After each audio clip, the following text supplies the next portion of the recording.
Bammeurs et bammeuses, bonjour. Aujourd'hui, nous recevons Valérie Bugot. Bonjour. Bonjour. Valérie, vous êtes docteur en droit de l'université Paris 1, Panthéon-Sorbonne, et vous êtes analyste des problématiques de géopolitique juridique. Vous avez une vision assez iconoclaste. Oui, j'ai une vision, absolument, j'ai une vision iconoclaste du système, d'une part parce que j'ai abordé le terrain économique sous l'angle juridique, et d'autre part par mon expérience familiale, qui, je l'ai déjà expliqué, m'a permis qui a finalement généré ma théorie sur l'entreprise et qui a été à l'origine de ces recherches sur l'entreprise, puisque j'ai un grand-père qui a subi les foudres politiques, qui était entrepreneur, d'abord résistant, ensuite entrepreneur, et qui a été victime finalement d'une sorte de complot d'État qui a fait qu'il a tout perdu, et dans des conditions extrêmement, non seulement opaques, mais extrêmement abusives. Les sources que vous avez sont absolument vérifiables par tout le monde. Tout le monde peut vérifier l'évolution du droit, tout le monde peut vérifier le fonctionnement interne des institutions européennes, si tant est qu'on soit capable de comprendre le sujet des traités.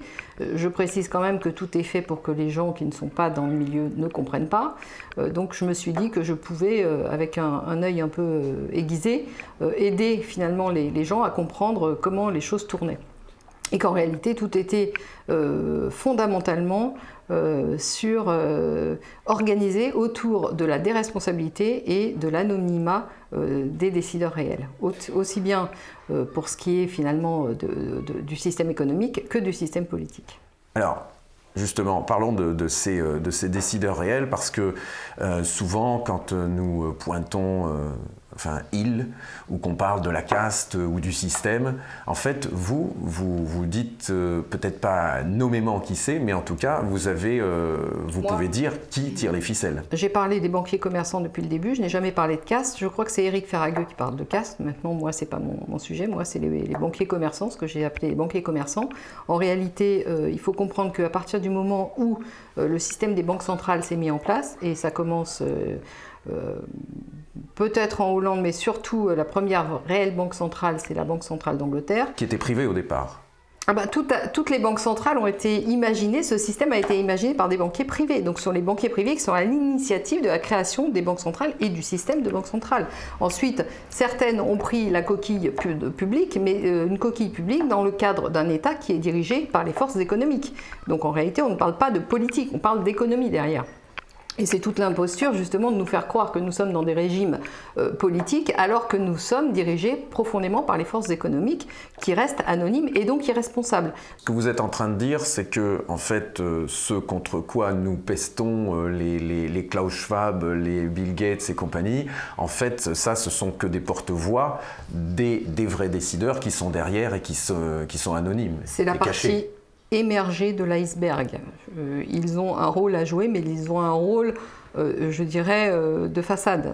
Les véritables décideurs, ceux qui tiennent le cordon de la bourse, vous n'en entendez pas ou très peu parler. C'est le système qui veut ça, et c'est normal, puisqu'ils mettent en avant des personnes, des personnalités qui ont un rôle plus ou moins important à jouer. En l'occurrence, Klaus Schwab, lui, c'est un rôle de concentration, disons, d'attrait et de création d'élites, prétendues élites politiques, en tout cas de concentration du système politique. Et puis des gens comme Bill Gates, qui est longtemps passé pour un génie informatique, lui avait un rôle de concentration au niveau économique. D'autre part, je précise quand même la chose suivante, c'est que tous ces gens-là fonctionnent avec évidemment un système d'argent qui échappe à l'imposition étatique, et là on pense évidemment à toutes les fondations américaines, mais pas seulement, y compris des paradis fiscaux. C'est là où les gens sont leurrés dès le départ. Ils pensent que les paradis fiscaux, l'évasion fiscale, tout ça, c'est un système qui est annexe, qui s'est développé, je dirais, à la marge de la façon dont fonctionne l'économie globale, ce qui est tout à fait faux. Les paradis fiscaux sont au cœur du système qui a pour objet de retirer aux États aux États au sens politique, en tout cas ce qu'il en restait, la capacité de fonctionner. Ce qui fait qu'ils mettent les États sous chantage. Puisqu'ils n'ont plus les moyens de fonctionner, ils doivent quémander leurs moyens. Et quémander leurs moyens en esclavagisant leur population. Donc vous comprenez bien que c'est un circuit fermé qui tourne autour de, effectivement, la capacité à capter la richesse, à capter la richesse réelle pour la faire fonctionner de façon opaque et au service d'une petite minorité d'individus qui tirent les ficelles. La monnaie, justement, on parle de banques, de banquiers, ils ont le droit de battre la monnaie. La monnaie est quelque chose de très peu connu dans la population. On ne sait pas que, par exemple, et pour cause. L'argent est créé ex nihilo par les banques.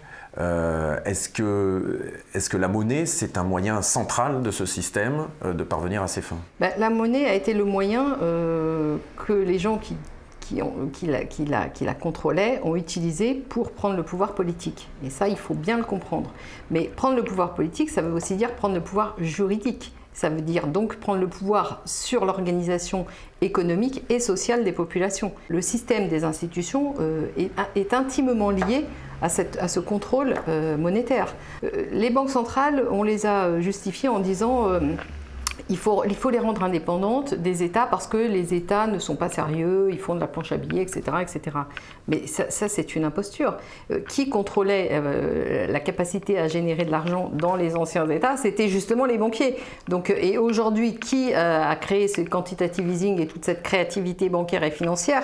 Eh bien, ce sont les banquiers, ce ne sont pas les États. Donc finalement, ils retournent dans leur vieux démon. Sauf qu'avant, c'était caché et c'était sous, disons, sous auspice politique, ce qui ne peut plus être le cas aujourd'hui. Aujourd'hui, ils apparaissent au grand jour. Donc d'une certaine façon, en développant leur pouvoir et en développant leur capacité de nuisance, ils apparaissent aussi plus vulnérables dans la mesure où on peut enfin déterminer qui ils sont. Donc ils ont pris le pouvoir dans les institutions qu'ils ont mises en place. Bien entendu, et en particulier parce qu'on a appelé les républiques, qui sont encore une fois de plus une imposture, parce que république, je le rappelle, c'est res publica, et res publica c'est la chose publique. Or là, nous sommes dans des systèmes qui fonctionnent uniquement sur le principe de la chose privée, puisque c'est ceux qui financent les partis politiques qui finalement envoient leurs directives et qui font passer tout ce qu'ils veulent par le biais politique. Donc en réalité, par le fait du parlementarisme représentatif qui fonctionne exclusivement sur le système des partis politiques, qui ont besoin d'être financés. J'imagine que tout le monde sait combien coûte une campagne électorale. Enfin, ce sont des sommes folles. Plus il y a d'élections, moins il y a de démocratie. Plus il y a d'élections, plus il y a de corruption. Le système des partis politiques est là fondamentalement pour tenir en fait les différentes, les différents liens qui permettent de contrôler le pouvoir. Mais ça, on a quand même un système juridique, il y a quand même du droit. Mais justement, parlons-en du droit. Le droit a été complètement, en particulier le droit français, qui était un vrai droit, c'est-à-dire son essence propre était d'organiser la vie de la cité et de chercher la vérité. Le Code civil fonctionnait sur ce modèle-là, le Code civil de 1804, et qu'à partir du moment où le Code civil s'est imposé, c'est-à-dire en même temps que le parlementarisme représentatif, ce système juridique a commencé à être pris en défaut parce que vous aviez tout d'un coup une assemblée qui était en capacité de créer des lois sur n'importe quel sujet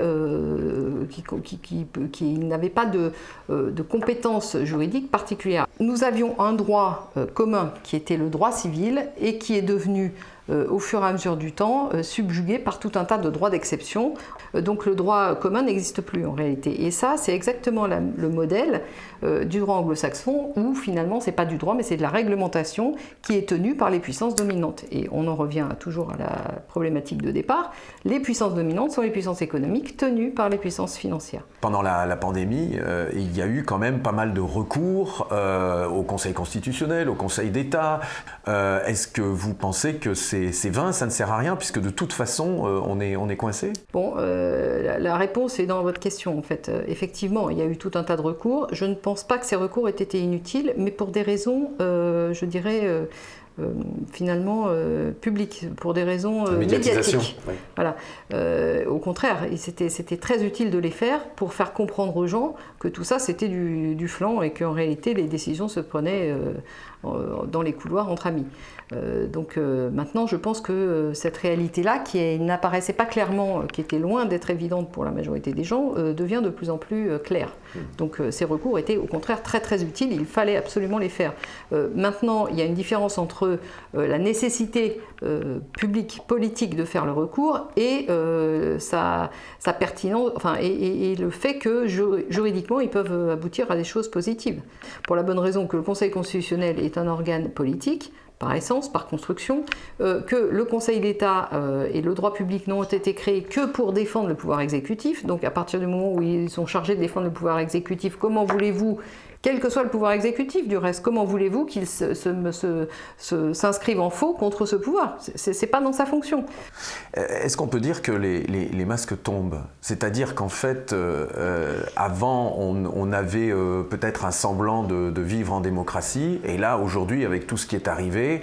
Bah oui, absolument. Et c'est justement un des intérêts quand même de cette crise, c'est que, comme vous dites, les masques tombent, on arrive à voir qui sont les décideurs réels derrière les potentats locaux, plus ou moins locaux, qui prennent soi-disant des décisions, mais qui ne prennent que formellement, puisqu'ils sont des VRP, finalement, du pouvoir économique que j'appelle global.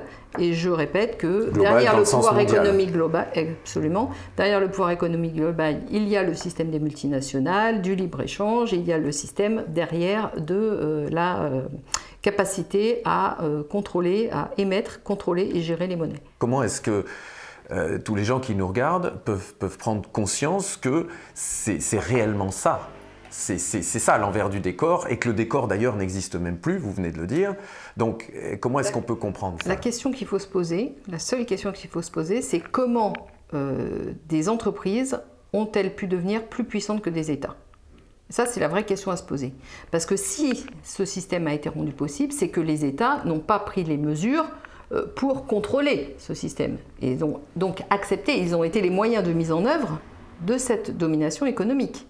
Et ça passe par des lois, on est bien d'accord. Donc la capacité à créer des entreprises qui sont implantées sur plusieurs États, qui fonctionnent en faisant échapper légalement, je le précise, une grosse partie de leur imposition au système étatique. Et je parle au système étatique en général, c'est-à-dire à tous les États sur lesquels ils sont implantés. Et là, je parle de l'optimisation fiscale. Tout ça a été clairement mis en œuvre par des lois, et ces lois-là ont été votées par les pouvoirs politiques en place. Donc il faut bien comprendre que les pouvoirs politiques ont été victimes et complices de leur disparition. Et ça, c'est très important de le comprendre. Écoutez, il y a 50 ans, les entreprises, on en entendait moins parler, mais il y avait déjà des très grosses entreprises, mais il y avait encore quelques freins. Et il faut comprendre que depuis que finalement le véritable contre-pouvoir à tout ce système, qui était encore le bloc de l'Est, depuis le moment où ce bloc de l'Est s'est effondré, ce système a eu carte blanche pour développer tous les, pour aller au bout de ses objectifs. Et c'est ce qui s'est passé en Europe, ce qu'on a vu très clairement avec le traité de Maastricht, qui a considérablement accélérer le processus de fédéralisation et le processus de dépossession politique des États au profit du système économique, puisque je rappelle quand même que l'Union européenne est fondée sur, c'est une union économique qui est fondée sur la libre circulation, d'abord financière, la libre circulation financière des personnes et des marchandises. Mais je précise quand même que parmi ces trois libertés de circulation, celle des capitaux est la plus importante, puisqu'elle n'est pas limitée au secteur européen, mais qu'elle était dans les traités depuis le départ mondiale. Donc il faut bien comprendre que derrière tout ça, Il n'y a rien d'européen. Enfin, le terme européen est une imposture, une fois de plus. Enfin, tout est une imposture dans ce système. Donc, vous savez, si on redonne du sens au langage, enfin, je veux dire, on tombe dans des vertiges d'imposture, quoi. Hein. Vous voulez dire que l'OMC, qui favorise le libre-échange et qui fait sauter tous les droits de douane, là aussi spolie les États du pouvoir, de leur pouvoir en tant qu'État. L'OMC, bien entendu, puisque l'OMC, c'est la capacité à supprimer les réglementations douanières. Qu'est-ce que ça veut dire, supprimer la capacité non tarifaire? Ça veut dire interdire aux États de légiférer pour faire du protectionnisme. Donc ça veut dire interdire aux États de se protéger, ça veut dire interdire aux États d'exister. C'est ça qu'il faut comprendre. Et ça, l'OMC n'a pas pu voir le jour avant 1994. Vous comprenez bien pourquoi. C'est lié effectivement à le seul contre-pouvoir, si vous voulez, dans ces institutions, ces impostures d'institutions que nous connaissons, le seul contre-pouvoir n'était pas lié à l'organisation des institutions, était lié au fait que nous avions pris l'habitude de fonctionner avec un bloc de l'Est, un bloc de l'Ouest. Et ces deux blocs se faisaient front, s'affrontaient avec des implications, des infiltrations politiques dans chacun des États, et donc il y avait encore quelques contre-pouvoirs. À partir du moment où l'un des deux blocs s'est effondré, vous comprenez que l'autre est devenu hégémonique. Et à partir du moment où vous avez un pouvoir hégémonique, vous n'avez plus de contre-pouvoir. Donc, c'est quoi le rapport avec les libertés, avec ce qui s'est passé depuis les 2 dernières années et qui est même en train de s'accélérer? Le rapport avec les libertés, c'est très simple. C'est quand vous n'avez plus de contre-pouvoir, vous n'avez plus de liberté. Je le répète, c'est un lien mécanique. La façon de créer une civilisation, c'est prendre en compte plein d'intérêts divergents, essayer de les faire fonctionner de façon le plus serein possible ensemble, mais c'est en aucune façon de donner tous les pouvoirs à un intérêt particulier, tout en supprimant la capacité de représentation politique de tous les autres. Or, quand vous n'avez plus de contre-pouvoir, c'est ce qui se passe. C'est que tous les pouvoirs sont concentrés dans les mains d'un intérêt qui est un intérêt particulier et privé.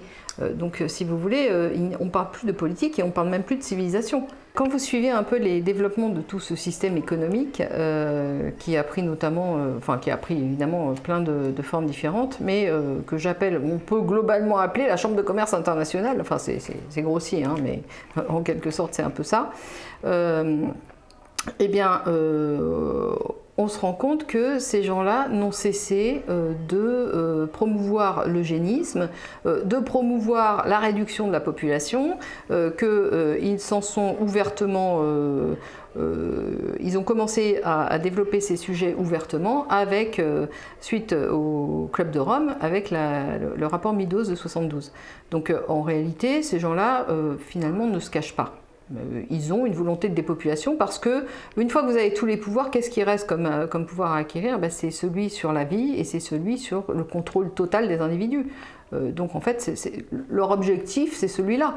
Maintenant, obtenir le contrôle total sur 10 milliards d'individus, c'est vrai que ça peut paraître un peu difficile. Donc il est clair, surtout dans une perspective, je dirais, de problématique énergétique, parce que contrôler les individus, ça demande quand même de l'énergie. Et de toute façon, ils sont je dirais qu'il y a, même Bill Gates, il y a des tas de vidéos qui circulent sur lui où il en parle ouvertement. Mais ça, c'est dans ces petits cercles-là. Bill Gates, il veut soigner tout le monde, il veut qu'on soit en bonne santé, c'est pour ça qu'il promeut la vaccination. Vous pouvez aller parler de ça aux Indiens et à certains Africains qui ont subi ces vaccins et qui ont compris qu'en réalité, derrière ça, il y avait beaucoup de problématiques de fertilité, enfin surtout d'infertilité, de stérilité. Donc oui, justement, comment voulez-vous qu'un homme qui se prononce pour la dépopulation puisse ensuite être ouvertement pour soigner les gens? Il y a quelque chose qui ne va pas, justement, les gens devraient pouvoir se poser quelques questions face à l'incohérence du personnage. Il faut choisir, soit on veut sauver les gens, soit on veut les tuer, on ne peut pas faire les deux. Donc, mais en parlant de contre-pouvoir, vous aviez, on avait les médias normalement. Absolument pas, parce que c'est ce que j'explique. Effectivement, il y a eu la parenthèse du CNR qui a freiné un peu Conseil national de la résistance. Oui, pas la refondation de Macron. Justement, c'est là pour salir. Là, c'est une problématique symbolique qui est très importante, mais on en reparlera peut-être tout à l'heure. Donc le CNR, en effet, avait imposé que les médias soient publics, etc. Mais bien entendu, avec les développements ultérieurs dont on a déjà parlé, et en particulier le développement de l'Union européenne à partir de Maastricht, je dirais que toutes ces perspectives politiques publiques ont commencé à être submergées. Tout le système économique global fonctionne sur les indications de ceux qui le tiennent. Vous comprenez bien. Donc, c'est là où on en revient au début de notre conversation sur l'entreprise et le caractère très stratégique de l'organisation de l'entreprise. À partir du moment où, vous savez que les médias sont des entreprises, à partir du moment où les entreprises sont tenues par un pouvoir concentré, comment voulez-vous qu'elles puissent servir de contre-pouvoir alors qu'elles sont tenues par les mêmes qui tiennent les États? Donc c'est pas possible. C'est structurellement et techniquement pas possible. Donc c'est là où on en revient au caractère tout à fait stratégique et définitivement politique de l'organisation de l'entreprise. Et c'est là où on en revient à la participation et au fait que pourquoi est-ce que tout ça finalement peut se produire? C'est parce que dans le cadre de l'entreprise capitalistique que nous connaissons aujourd'hui, mais qui est une caricature de capitalisme, parce que je le répète, le capitalisme aurait pu prendre beaucoup d'autres formes. Par exemple ? Il aurait pu prendre, justement, il y avait le capitalisme rénant qui était finalement de la cogestion, et puis il y avait la participation qui était plutôt d'origine française, mais là qui est de la codécision. Et donc ça reste du capitalisme parce qu'on fait quand même la part des choses entre le travail et le capital. Mais le travail a le même statut politique dans l'entreprise que le capital. Et donc, il n'y a pas de lien de soumission entre l'un et l'autre. Le capitalisme rénant, qui était, je dirais, l'étape intermédiaire entre ce que peut être la participation et le capitalisme caricatural auquel nous assistons aujourd'hui, qui est en fait le modèle hollando-britannique du capitalisme, qui s'est imposé dans le monde entier, est un modèle de subversion, d'hégémonie et de perversion par l'irresponsabilité des décideurs réels. Donc ce capitalisme-là ne pourra jamais déboucher sur le développement d'une société sereine et d'une civilisation. C'est la raison pour laquelle on en est là aujourd'hui. Et les médias ne font pas échec au système, puisque évidemment ils sont dans le système, ils sont soumis à cette nomenclature de l'entreprise, à ce capitalisme caricatural. Effectivement, il y a deux organismes qui concentrent le maximum de pouvoir, c'est BlackRock et Vanguard, sachant que Vanguard contrôle BlackRock. Oui, Vanguard et BlackRock sont effectivement des organes de concentration financière et économique. Et ces organismes... Ce sont des fonds de pension, hein. Ce sont des fonds financiers, mais qui ont des fonctions tellement larges que je ne sais pas trop comment les appeler, puisqu'ils interviennent dans tous les domaines de la vie économique et ils interviennent par la voie justement du capitalistique. Ce que je voulais quand même signaler, c'est pas des épouvantails ? Ah non, pas du tout. Non, ce sont vraiment des organes de concentration du pouvoir économique. Ceux-là, ils sont identifiés. Oui, ils sont identifiés, pas depuis longtemps, notez-le bien, mais effectivement, plus les choses se dégradent, plus les gens deviennent curieux. Donc aujourd'hui, on peut accéder à certaines informations qui n'étaient pas disponibles il y a encore 20 ans. Vanguard est au-dessus de BlackRock, parce que Vanguard contrôle une partie de BlackRock, l'essentiel de BlackRock, et Vanguard est issu de Wellington, je ne sais plus exactement le nom, enfin c'est la Wellington quelque chose, Corporation ou quelque chose comme ça, qui était le premier nom de Vanguard et donc qui relie en fait Vanguard à la City de Londres. C'est ce qu'il faut comprendre, parce que c'est très important de comprendre ça, parce qu'il faut comprendre que tout ce système capitaliste, ce qu'on a appelé capitaliste, mais qu'une fois de plus je répète, qui n'est pas capitaliste, qui est une caricature de capitalisme, a été développé par les gens qui tenait la City de Londres. Qui est un État dans l'État. Ah bah bien entendu, c'est pas l'Angleterre. La City de Londres, non, c'est totalement apatride. En fait, c'est l'empire financier global. C'est le globalisme, c'est les racines du globalisme sont là-bas. Ils tiennent évidemment la plupart des paradis fiscaux. Alors effectivement, le premier paradis fiscal au monde, c'est l'État du Delaware, qui est américain. Mais il faut comprendre que cet État du Delaware est sous contrôle des agents qui viennent de la City. Donc, il y a des guerres intestines entre effectivement les Américains et les Britanniques pour savoir qui va prendre le contrôle de tel et tel paradis fiscal, mais c'est une sous-guerre, je dirais, par rapport au point de vue des populations qui, elles, n'ont qu'un seul intérêt, c'est de se débarrasser de tout ça. C'est pour réinstaurer le pouvoir politique réel. Justement, qu'est-ce qu'on peut faire ? On peut faire, suivez justement tous mes travaux sur Révolu Droit, puisque j'ai, suite à mes cogitations, c'est-à-dire suite à mes constats, qui sont des constats juridiques, qui sont des constats neutres, pas dogmatiques ni idéologiques, eh bien, en fait, quand vous faites le bon diagnostic, souvent les solutions apparaissent assez naturelles. Donc déjà, il faut revenir sur le principe de représentation parlementaire tel qu'on le connaît aujourd'hui. Le parlementarisme représentatif est une imposture, je le répète, au service des puissances économiques. Donc deuxièmement, il faut revenir à minima sur l'organisation économique globale qui passe par l'organisation de l'entreprise. Et c'est là où je remets en avant non seulement la participation, mais sa réévaluation par rapport au modèle actuel que j'ai faite moi-même en l'appelant la nouvelle entreprise.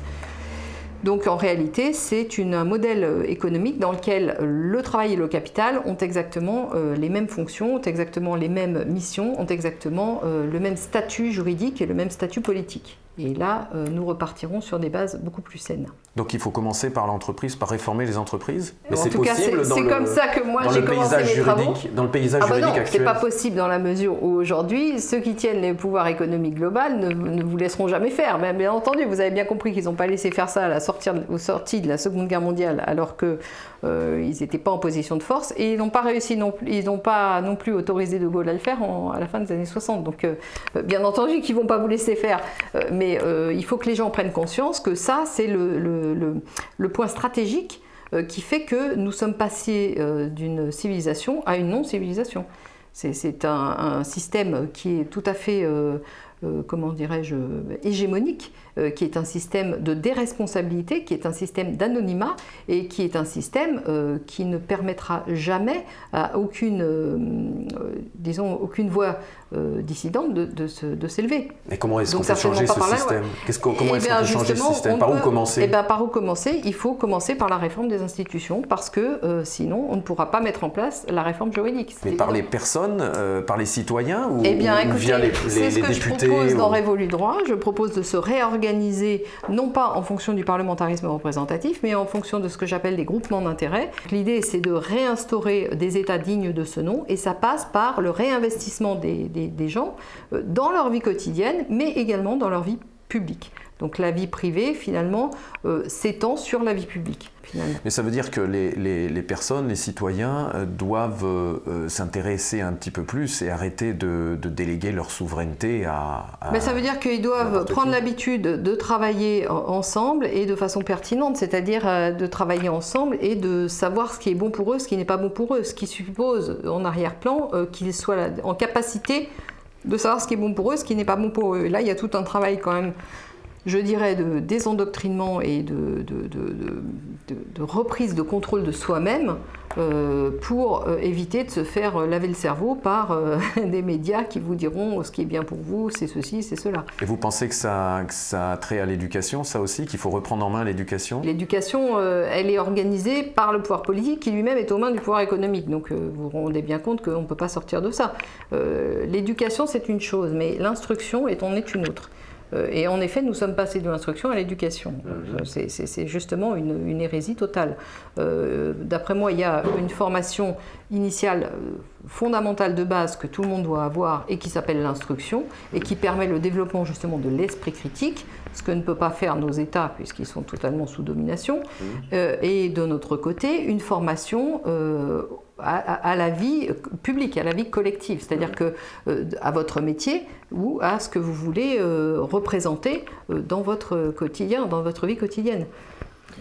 Voilà. Ça veut dire qu'il faut peut-être commencer à se poser des questions. Vous savez, l'humanité n'est pas irrémédiablement acquise. À partir du moment où vous laissez des gens vouloir finalement vous liquider, faire de la dépopulation et après contrôler ce qui reste, si vous voulez, même je dirais le libre arbitre ne sera plus un lointain souvenir. Puisque avec tous les développements, je dirais, de transhumanisme et de techniques que nous laissons aux mains de ces puissances financières dominantes et accapareuses, ce n'est pas le progrès en lui-même qui est en cause, c'est qui détient les rênes de ces progrès. Parce que vous savez, une capacité technique, c'est un moyen.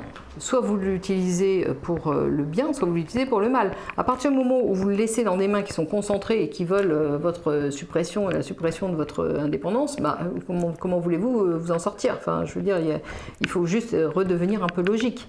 Il y a des contraintes qui ne sont pas dépassables.